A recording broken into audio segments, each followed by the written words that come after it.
Bueno, para hablar de la cuestión de la relación entre la Argentina y los holdouts y qué cosas pueden ocurrir en los próximos días en las Cortes en Estados Unidos, hemos invitado a Bernardo Saravia, ya podríamos decir que nuestro abogado de cabecera, ha estado ya varias veces con nosotros. No sé si no le trae algún problema decir eso. Y Dicho con todo respeto, diría Menem. Y a Eduardo Ganapolsky, que además de ser un gran economista, es presidente de Proficio Investment, una casa de bolsa, para que nos dé también un poco una visión más de mercado y de qué cosas nos pueden pasar en función de lo que ocurre en Estados Unidos. Carlos. ¿Por qué no nos simplificás un poco el problema y nos decís qué relación puede tener la cuestión de los holdouts? Es decir, que la Corte no trate el caso y por lo tanto ya se haga efectiva la sentencia de Griesa y haya que resolver algo con los bonos que estén afectados, que la Corte no trate el caso pero haga una consulta y demore la resolución, o que la Corte directamente trate el caso y revise la sentencia con la economía real, con el bienestar general, digamos. Bueno, yo, digamos, por empezar, digamos, mientras no haya una resolución traumática del caso y se puedan postergar los tiempos o resolver favorablemente para la Argentina, cosa muy improbable en el corto plazo, bueno, lo que va a pasar es que va a bajar un poquito el estrés financiero, el gobierno va a poder probablemente colocar deuda a tasas un poquito inferiores a las que tenemos hoy, a tasas a las que se va a animar a colocar, y va a poder hacer esto de colocar deuda para evitar el ajuste. Entonces, acá se juega algo muy importante para el gobierno, que es la posibilidad o no de poder seguir con esta estrategia de usar la deuda para no devaluar o subir las tasas de interés. Eso es muy importante de entenderlo. La otra cosa que hay que entender... Te voy a hacer una pregunta muy sí. sencilla. La Corte no toma el caso. Sí. Se reúnen sí. y sale el comunicado de los casos que tomaron, no está el de la Argentina. Vamos al caso negativo. ¿Cuánto es la tasa? Bueno... Kicillof en ese contexto quiere colocar un bono. Bueno, espera, primero, digamos, eso ya es algo negativo para la Argentina, sí. Es algo más de estrés que el que tenemos hoy, en mi opinión, pero el estrés más grande es si Griesa levanta las medidas cautelares que regían hasta ahora, que le permitían a Argentina, por ejemplo, poder seguir pagándole a los tenedores de deuda, aún con la cuestión de los... Del pago a los litigantes y resuelta sin pagarle a los litigantes. Ahora, si Griesa fuerza a la Argentina a pagar a los litigantes como única forma de poder seguir pagando la deuda que ya está reestructurada y la Argentina no paga, ahí es donde se produce el default de la deuda. Es decir, el default no se produce porque la justicia falle en contra de la Argentina, sino que si la justicia falla en contra de la Argentina y la Argentina no acata el fallo y además decide no pagar, ahí entramos en un default. Y ahí las consecuencias yo creo que son mucho más graves que lo que gran parte de los políticos y muchos economistas piensan. Creo que es una situación muy, muy complicada. No quiero ahondar mucho más porque vamos a aprovechar a los invitados porque no tenemos tanto tiempo. Desde el punto de vista de la abogacía, del derecho, ¿cómo pensás este problema? ¿Qué criterios tomás como para saber lo que va a pasar? Efectivamente se da esta triple disyuntiva que bien describían ustedes. O acepta la Corte, o rechaza, o pide una opinión y esto posterga un poco en el tiempo. Para entenderlo es muy bueno reflexionar un poquito hacia atrás. Y acá hay dos cuestiones sobre las que me gustaría detenerme. La primera es, yo creo que hay un error de origen en esto, y tiene que ver con la quita del 66% que se impuso allá en el 2004-2005.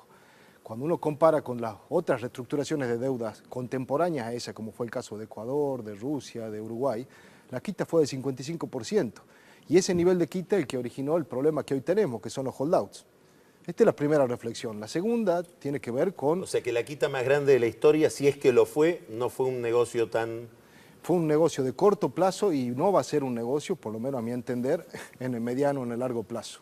Parte, Bernardo, también de un error conceptual, no solo del gobierno, sino que de gran parte de la sociedad argentina, de asociar al soberano con la República. La República somos todos, digamos, y gran parte de los tenedores de deuda eran inversores argentinos que habían confiado... Más del 55% eran tenedores de deuda argentinos a FJP, o sea que la quita se le impusieron o no le impusieron a los propios argentinos.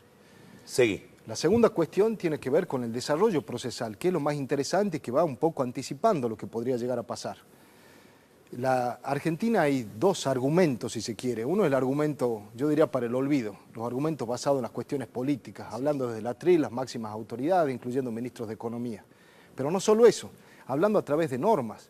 Fíjense que la ley de agosto del año pasado, que postergó o amplió un poco los plazos, ellos considerando la ley se le estaba contestando al fallo de Cámara de los Estados Unidos. Yendo a los argumentos jurídicos puramente que se usaron a lo largo de los 10 años, uno los analiza en detalle, los desmenuza y son bastante endebles jurídicamente hablando. Se reducen a muy pocos. El número primero, no puede ser que el 7%, dice la Argentina, obstruya toda esta reestructuración. El segundo, el enriquecimiento sin causa. Se argumenta que este 7% compró extremadamente barato y ahora haría una ganancia pingüe a raíz de este pago del monto completo, incluyendo intereses. A las Cortes les importa lo que dice el contrato. Ahí vamos, exactamente. Son argumentos fundamentalmente centrados en lo que podríamos llamar el interés público.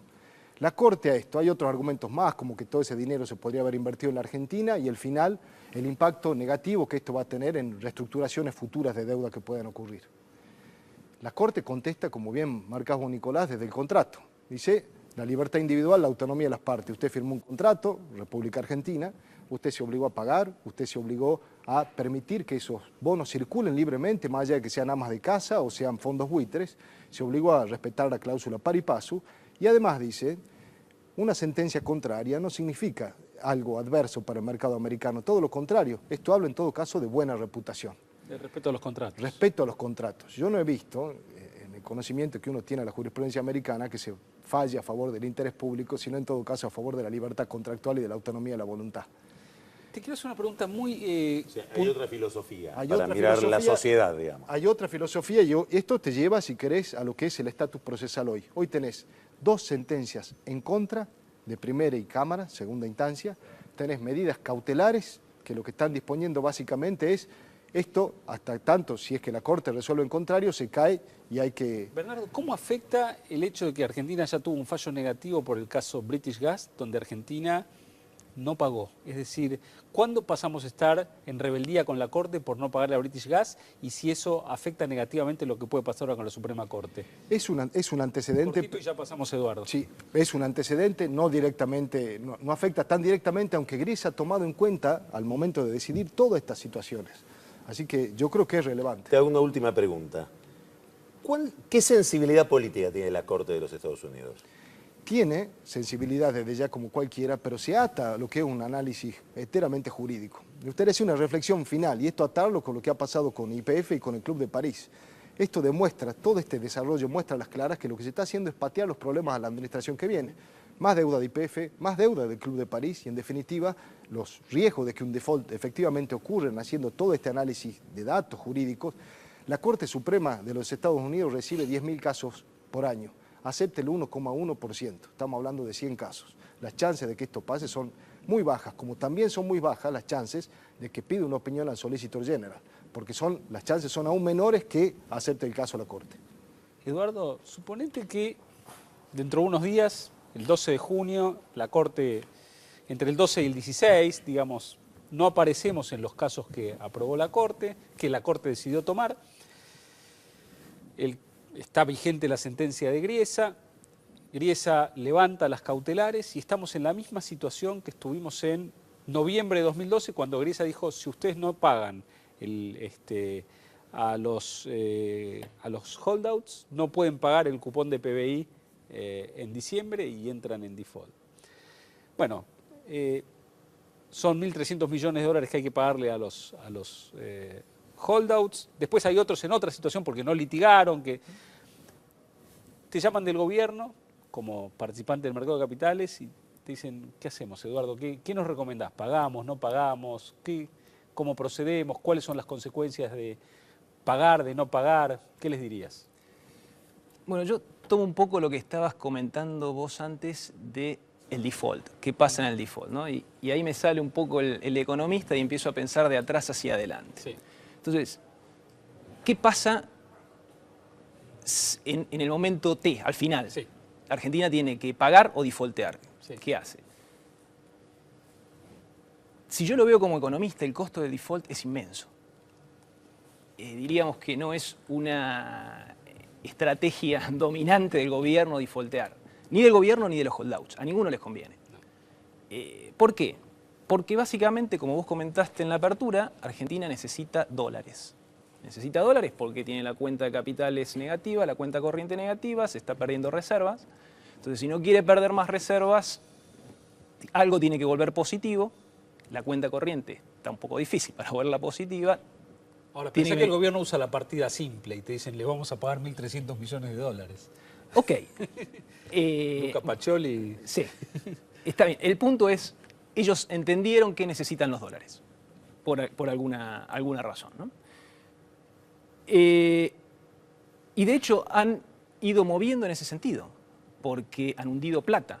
Han arreglado con Repsol 5.000 millones de dólares, han arreglado con el Club de París otros 10.000 millones de dólares. Es decir, se han ido arrinconando en el sentido de ir levantando restricciones para poder emitir. ¿Contra qué premio al final? El premio al final es poder salir al mercado y tener los dólares para evitar una contracción de lo que es la absorción doméstica, el gasto, el consumo, la inversión, que permita detener un poco la sangría de reservas de divisas. Entonces, hoy para el gobierno es muy costoso no poder tener esos dólares y de hecho ha dado señales de que quiere ir en la dirección de no defaultear, porque se puso un costo aún más amplio. Entonces, ¿qué le queda? Le queda pagar, lo que no significa que tenga que pagar todo. Yo hoy leía el transcript de la audiencia que tuvieron con Griesa. Griesa dice, bueno, se puede negociar. Si se usted puede no negociar, pagar. Dice, volvamos a lo básico, dice Griesa. Venga acá al juzgado y negocie. En esta tierra se negocia, cualquier hijo de vecino negocia en esta tierra. Entonces, yo creo que ahí pasa el punto. En cualquier escenario, la puerta de la negociación sigue estando abierta. La alternativa de cambiar de jurisdicción los bonos del cupón, etcétera, y decir, bueno, deposito el dinero acá en la caja de valores, vengan a cobrar acá, te permito Yo creo que no es transferirlo. ejecutable. Es imposible Sí. eso. Ahí hay un error de mucha gente que empuja esa alternativa, por ejemplo la gente de FinTech, que con total irresponsabilidad asesora al gobierno con que la Argentina defaultee, traiga los bonos acá, salga de la jurisdicción, porque no son todos los bonos iguales. Están los bonos discount, que tienen un cupón de 8 y pico y valen un montón, y los pares que valen la mitad porque tienen un cupón bajo. El día que entras en default, los bonos técnicamente se aceleran, se convierten en pagables y pasan a ser iguales el par y el discount. O sea, y entonces el tenor de pares no es que después te va a aceptar que simplemente le cambies el lugar de pago y la legislación va a decir, no, ahora yo tengo lo mismo que tenía el otro señor, te va a aumentar el costo del endeudamiento dramáticamente. Entonces, Argentina no es que puede entrar a un default por un tiempito, por 3 semanas y después salir. Y eso creo que hay mucha gente, inclusive en el gobierno, que todavía no lo comprende, que el mercado no los dejaría salir rápidamente del default. Hay un tema con la negociación que yo acuerdo completamente, pero el límite que se han autoimpuesto con la ley. Con la ley se han puesto el límite de no poder darle mejores condiciones a aquellos que no han entrado que las que ya otorgaron antes. Es decir, esta es la trampa que se han creado solos. Eso vence un gran a fin de problema. año. Vence a fin de año, efectivamente. Un pronóstico, Eduardo. Mira, yo te digo un poco lo que dicen los precios del mercado. Sí. El mercado hoy, evaluando estas 3 alternativas de si la Corte lo toma, no lo toma o lo pasa al solicitor, está un poco más inclinado a que lo va a pasar al solicitor que a que lo va a rechazar. Que lo va a tomar, la probabilidad es demasiado baja. Bueno, y Bernardo piensa que no se lo... Yo lamentablemente soy más pesimista haciendo este análisis fáctico de las chances que hay de llegar a la Corte y de que la Corte tome o emita una Nos vamos opinión. a comprometer para Bueno, dentro de 3 Sí, semanas. porque tiran al arco. Seguir muy hablando bien, del me tema. gusta, Muy bien, se muy bien juega. el pronóstico. Bueno, les agradecemos muchísimo. Muchas por estar gracias con a nosotros, ambos. Gracias.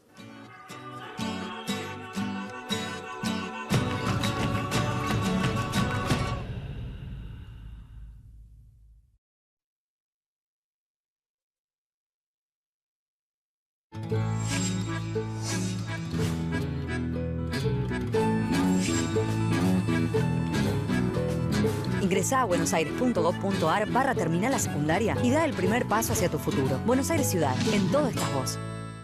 Brown, pasado, presente y futuro.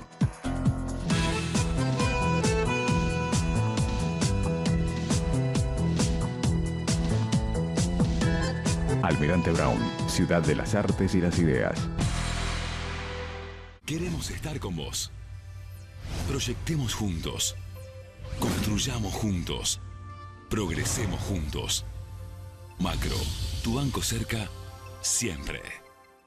El trabajo diario de miles de argentinos, sumado a la inversión constante en tecnologías de punta, hacen de la producción y exportación de cereales y productos oleaginosos la mayor fuente genuina de divisas, contribuyendo significativamente al crecimiento de nuestro país.